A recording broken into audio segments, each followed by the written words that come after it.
guys, and welcome back to the channel. I'm Zemo the Dad in DPS, and back with another episode of The Good, The Scrap and the Scrap, a series where I review weapons and see if they are any good.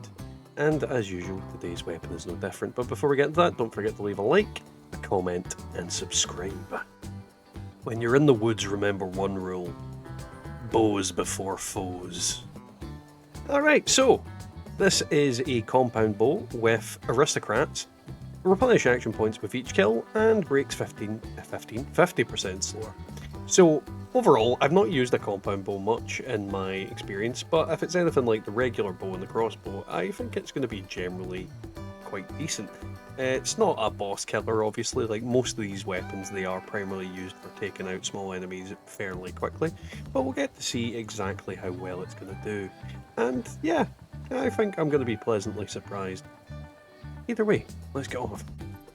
Now, it is the April Fool's weekend, which means I am hunting me some Scorched for those tasty legendary scrap items. And it's going quite well. As you can see, the bow pretty much annihilates just about anything that I come up against with sneaking.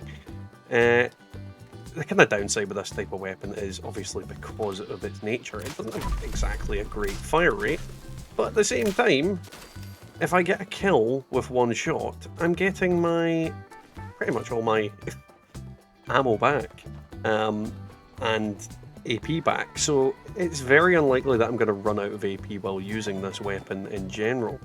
It is quite reliable in that extent. Its accuracy is really good, so hitting the shots are generally, not too bad, though I don't know what it is about VATS recently. It just feels a little bit generally unreliable in comparison to what it is. It's nothing to do with the weapon. It's more to do with what Bethesda's done. But as you're seeing, it's taken out these Scorched with the greatest of ease and doing exactly what I needed to do. Unfortunately, I'm not getting any of the cool Scorched that will give me legendary weapons and presents. Either way, so far, so very good. Now, this build is just your standard build. We have all the usual suspects, things that help me move around with relative ease and not take too much damage. Then on the perception tree we have bow before me rather, master archer, expert archer, archer, and a little bit of concentrated fire. All there just to make sure that I get the most damage, most armor penetration, and most accuracy. Everything else is just a standard kind of set of stuff. We've got stuff to help with stealthing. We've got your typical critical and luck-based perks. There's nothing amazing here, nothing that I would say is out of the box, but you can see the build for yourself. Judge as you like. As usual, the first real obstacle this weapon's going to have to go through is Jeff himself, who is currently sunning and swimming. Now, I'm still recovering from COVID, so I do have a tickle in my throat, so I do apologise if I sound a little bit like a chain smoker at the moment. But you're seeing quite a chunk of damage off Jeff's smug, ugly face there. Wait until he stops roaring before we resume our murder spree. And you're seeing this weapon's quite easy to use outside of that. Don't get me wrong, Jeff is closing in on me. And like with most weapons, you're going to get the benefit of critical hits in VATS. And because it is a silent weapon, it's fairly easy to stealth enemies like this. Jeff's going down fairly easily. And then disintegrates. We don't see that very often. Either way, did the job. Alright, so we have the Queenie Queen awake. And as you're seeing, we're pretty much going to try and stealth her. The good thing about this weapon is, like most builds, it does have a anti-limb effect on one of its perks. So, in theory, we should be able to take out her legs and just knock her down. But I do use the words in theory. But you're seeing, we're not doing particularly bad damage to her either. You can quite confidently hit her in her limbs and use the fact that she's blind as a bloomin' bat to just wail on her at a distance. That's the thing. This weapon, is it going to kill a big enemy quickly? Not really. Not really. There's a lot of weapons like that in the game, let's be honest. And that is the kind of true nature of what you need to do against most enemies, is just slowly whittle them down and kind of get where you need to be. You don't need to kill everything in one hit. Things being a bit of a challenge, I always find is a little bit more fun. Though don't get me wrong, the way the arrows work sometimes is really weird. Like sometimes they are like a freaking rocket and they go from point A to point B, and sometimes it's just like you're firing a wet condom out of a slingshot. And it doesn't matter if you've charged the bow fully. Don't get me wrong, I understand the point of a compound bow is it's got higher kind of pullback and you can launch things at a higher velocity. That does not feel like the case in some cases.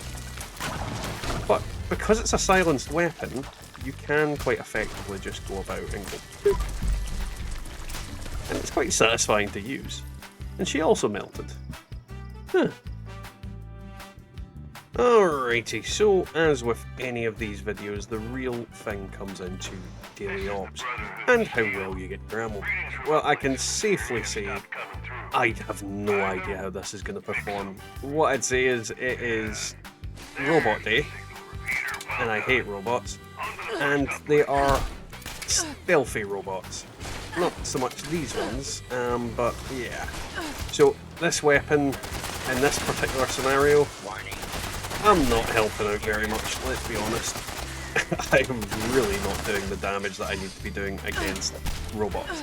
I think that is one of the problems with this particular weapon, is if you can't VATS it against certain enemies that have higher than average defensive capabilities, i.e. robots, yeah, you're not doing as well as you could be doing, let's be honest. But at the same time, it could be worse. There is also the factor that I am not stealthing at the moment, so these robots aren't as unaware of my existence, so to speak. Though probably the better way for me to use it, instead of targeting the big parts of the body, is to aim for the goddamn limbs. And that's where the real damage gets done with this weapon, is if I aim at the limbs, I'm getting more damage. But when they do crap like that, where I can't see them, and I can't basically hit them. Overall, this is just a very bad matchup. And that's the thing, you're always going to find bad matchups to certain weapons and certain things. Just certain things have better resistance and certain things do not work in tandem with certain other things. And you've seen the damage is very poor, but it's not indicative of how the damage works in most cases. If I could VATS these guys, yeah, I'd be able to target their weak spots and do a lot more damage. And when I do hit them in parts that are relatively weaker, you're seeing decent numbers pop up. But that's the problem. It's hampering my sight. It's also hampering my ability to VATS. Don't get me wrong, they are on occasion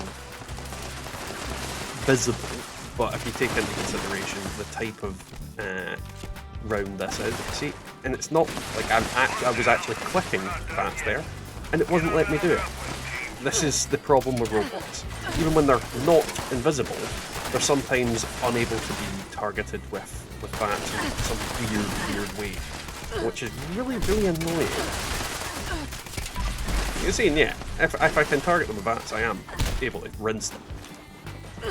But that is what it is. That was tonight's video, guys. I hope you enjoyed it. If you did, don't forget to leave a like, a comment, and subscribe. It really helps out the channel and keeps us going. If you'd like to support the channel further, you can do in the usual manner. You can become a YouTube member, or you can click my Ko-fi link down below. There's also our merchandise thing on Teespring now. So, let's thank our YouTube members, which are Diofane Gaming and Golty, our two chosen Undead members, and then we have our Dad's Army members, who are Wyatt Blackburn, Wallers Me, Colin G, Peggy McKnight, Matasbo, Devilman Games, Marcus Garsco, Scott S, Bubba Doodle Mom, and Ranger McSprudel. Big thanks to all of you. I hope you're all doing really well. So tonight's weapon, yeah, it has some obvious weaknesses. Robots are not its forte, and certainly things like stealth are not its forte. But at the same time, it consistently kills quite a lot of enemies without real hassle. So yeah, I definitely recommend it for just cutting around Appalachia and killing regular enemies. But against something bigger and something more substantial, probably not your best bet. Either way, I liked it, and I'll catch you all next time in the Wasteland.